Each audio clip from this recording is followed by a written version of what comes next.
We're live on Facebook. We're live on Facebook. All right then. It's setting my stuff up on Facebook.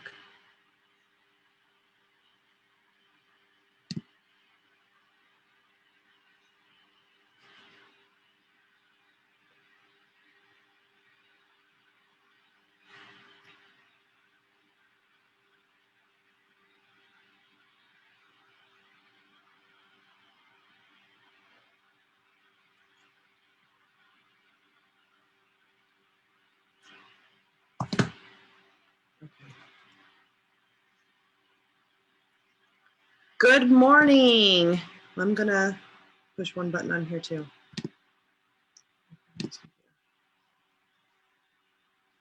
Okay, we are all set up and ready to go. Good morning. It is 8 o'clock Vegas time, and I am Jen Phillips, and I wanted to introduce to you one of my good friends. Her name is Gail Swift, and she introduced me to a whole new way of understanding myself. Many of you may know about an IQ test, maybe even heard of an EQ test, but what Gail has taught me about is something very different, and she's going to share that with us today. Gail, good morning. Good morning, Jen. It's so great to be here with you. Thank you for having me on your show. Oh, no problem. No problem. So tell us about yourself. Tell us about your company, your family. Tell us what brought you to us today. Yeah, that's such an interesting journey, but to kind of get to it, which is what I do naturally, I was diagnosed with a cognitive disorder called Tourette syndrome when I was 5 years old. And my mom was so frustrated with me because I was so random and I couldn't focus and I was all over the place. And so obviously Tourette, similar to ADD and ADHD, is cognitive. However, my innate strengths are also very random, and I love to brainstorm, and I'm very last minute. And growing up, amazingly, they weren't celebrated in school because a lot of teachers obviously aren't built or wired that way. So I was a bit of a, I guess you could call it, pistol, and they didn't really know what to do with me. So I was medicated for the Tourette's, and then I had this innate gifting that I had. And so it was very challenging growing up. And that's why I got into doing what I do today. And that is using the Kolbe to help kids in families. That is way cool. I love when I get to do this because I get to learn new things about my friends. And so it's just super way cool. Because you would never guess, I mean, granted, it's been many years, but you would never guess looking at somebody. You know, you never know what's beneath the surface. You never know what journey someone has gone through to bring them to where they are today. And so it's just really interesting to me because I have friends who have had all different kinds of, I don't even know if they're cognitive, but like dyslexia and stuttering and other different kinds of things. And those, you wouldn't know it today. Right. And so like the judgment and the labels that we place on people also is just very interesting and how that affects people growing up. So how does the Kolbe, how does that help families? Like how did you find that? How did that come into your world?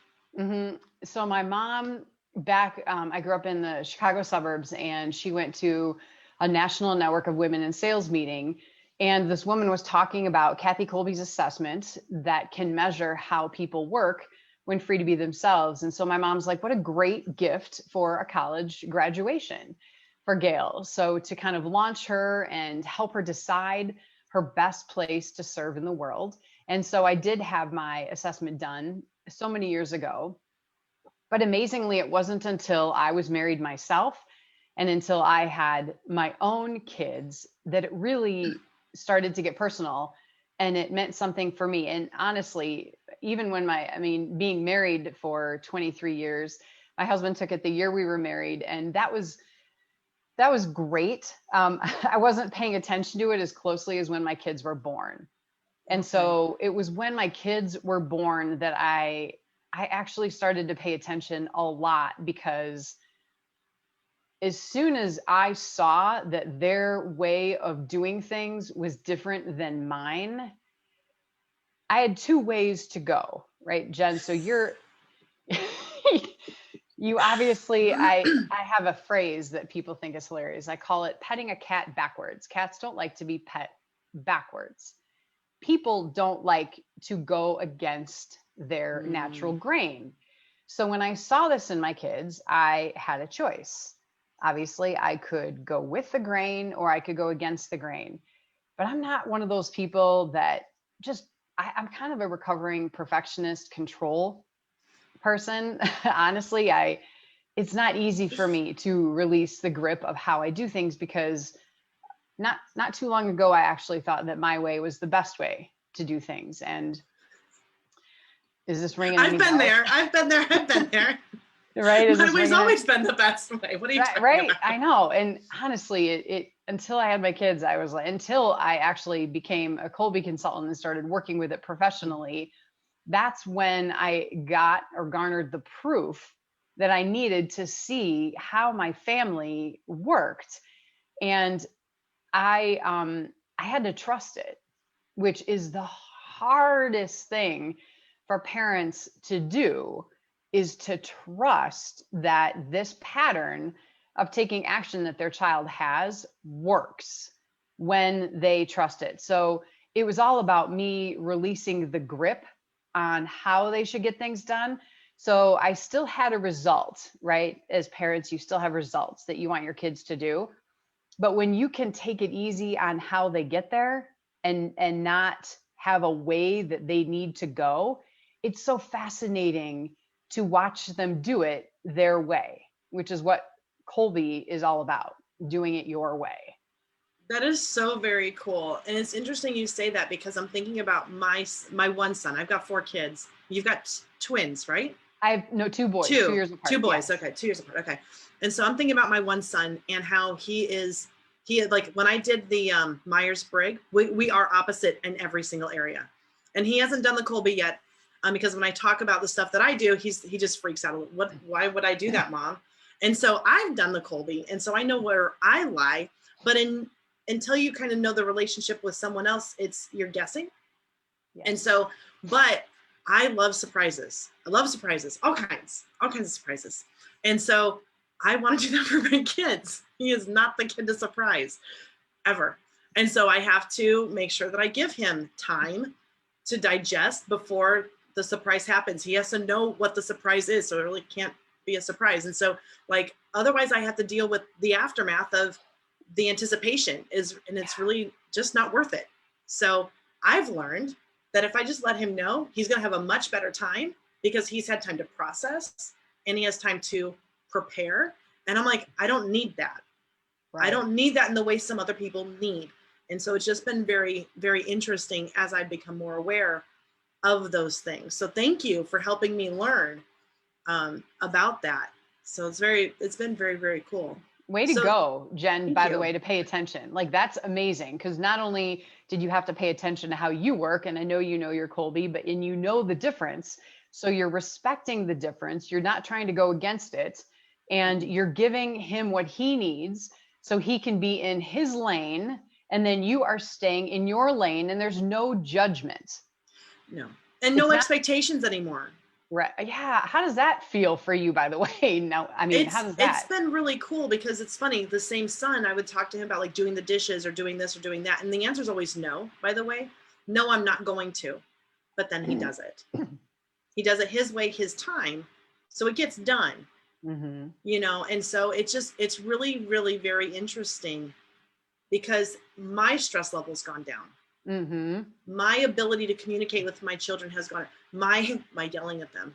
I've been a yeller for many years with my children, and knowing these things hasn't eliminated it, but it is definitely helped because I'm not fighting it so much anymore. I mean, I might be frustrated and I'm like, I can't deal, but knowing has helped me to at least pause, which I don't do very easily either because I'm all over the place. But it's allowed me to pause for a moment at least. And so I'm not freaking out about whatever, you know, and I'm able to let them go and do without having that push. I would say it has, knowing this about my kids. So now they're 15 and 13. I've known this for probably 6 years. And since I have realized the proof of how they work, and this is only when they're motivated, right, Jen? Obviously, you have to be motivated or you're not going to get anything done. So motivation is what we call a kind of an affective, falls under the personality category. What motivates your child is not what motivates you. And people will ask me, can you motivate my kid? And I say, absolutely not. Absolutely not. I cannot motivate your child, but I can assure you that they have a threshold. So every child has something that is of value to them or important to them. And I do help discover what that is. But when I realized what was important to my son, like, do you want to flunk out of the class? No.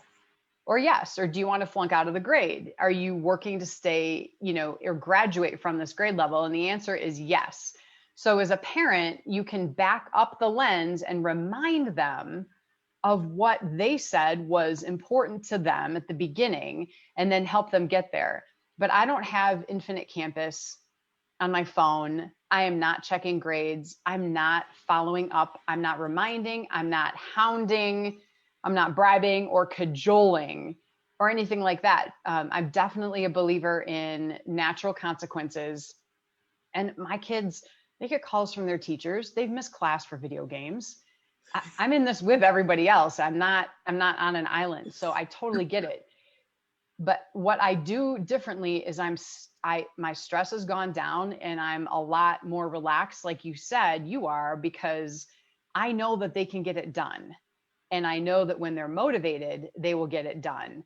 And so the motivation comes from them. It's not coming from me. It's coming from them, which makes it solid because the school journey is their own deal. It's their journey and not my deal. And they are very resourceful human beings, and they each have very individual talents.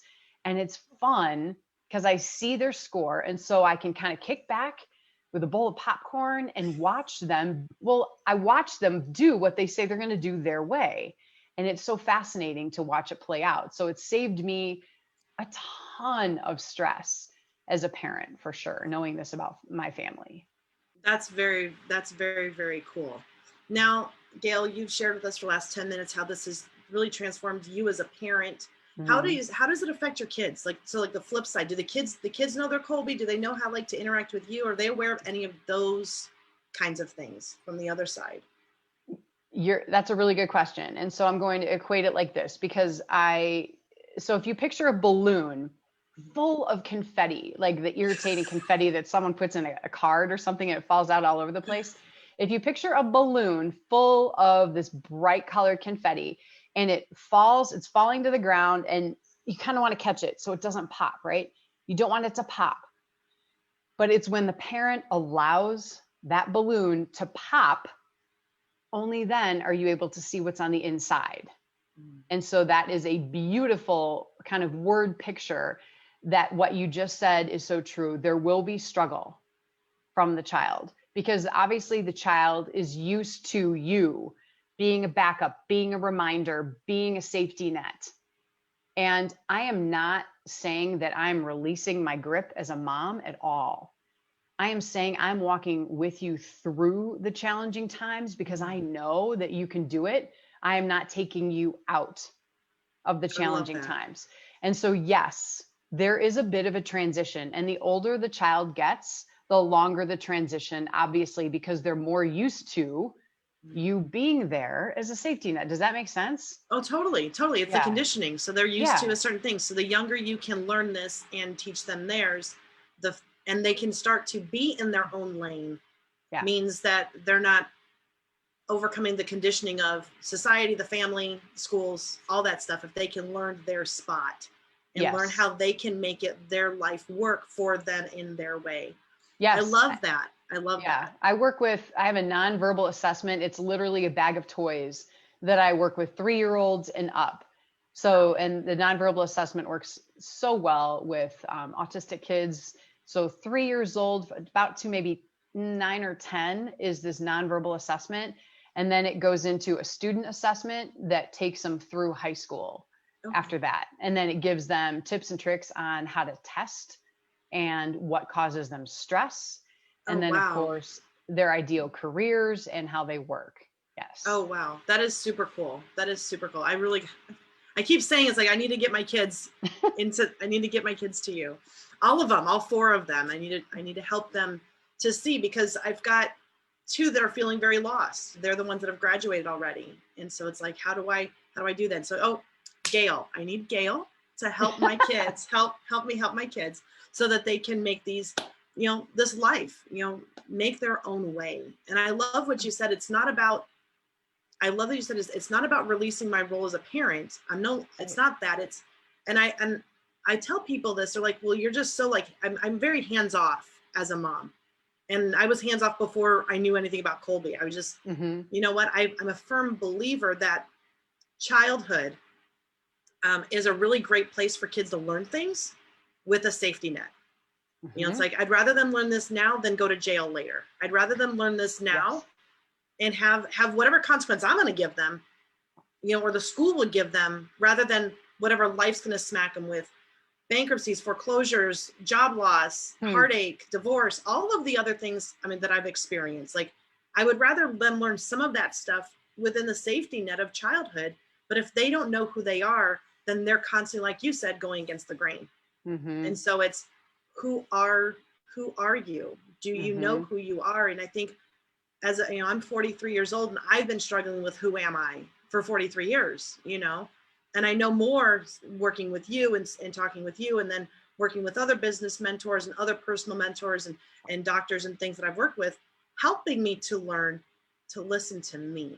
And I think that's what the Kolbe helps you do, is learn that, for me, how I'm wired, and then how I best work, and then how do I use those strengths to help me, or weaknesses, however you want to look at it, to move into the direction I want to move.